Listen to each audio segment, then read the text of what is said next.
and she is a medical professional who has insight on information that you're going to want to hear. Just go right ahead, Tina. Tell us what you've learned. Okay. Since the Affordable Care Act came out, we are now, as nurses, required to ask every single patient when they come to the hospital if you've had your flu vaccine or your pneumococcal vaccine.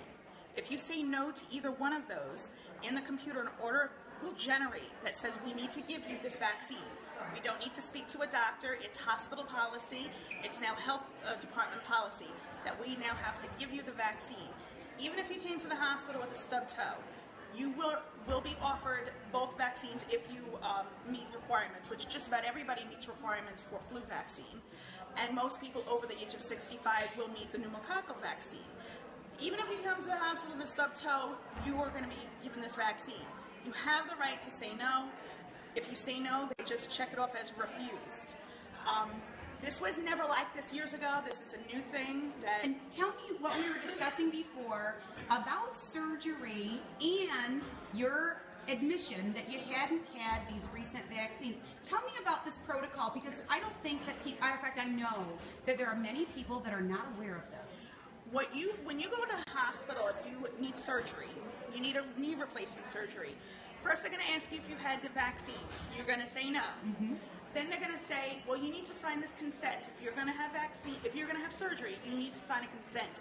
In the consent, there's a word called Biogenix.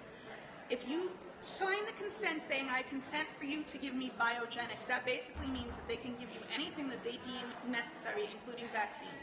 So if you say you didn't get a flu shot, it's flu season, and you sign the consent that says, I agree to Biogenix, they will give you a vaccine even when you're under anesthesia because you already signed the consent.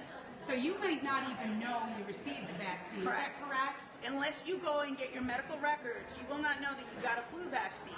They may tell you at the end, oh, by the way, you're now covered, you got the flu vaccine or you got the pneumococcal vaccine.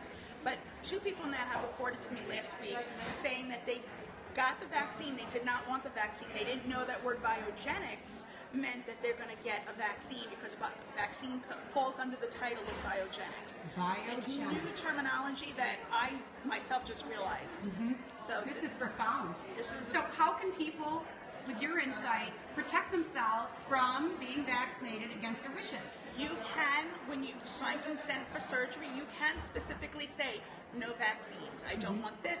You can write an initial after what you say you do not want, and they have to honor that. And if they don't honor it, they can be sued. Right. So we do need to be educated to protect ourselves. Correct. So anytime you go to the hospital, yes, you should be aware of their policies. Oh, absolutely. Yeah. And you said it was Biogenix? The word Biogenix is now being used.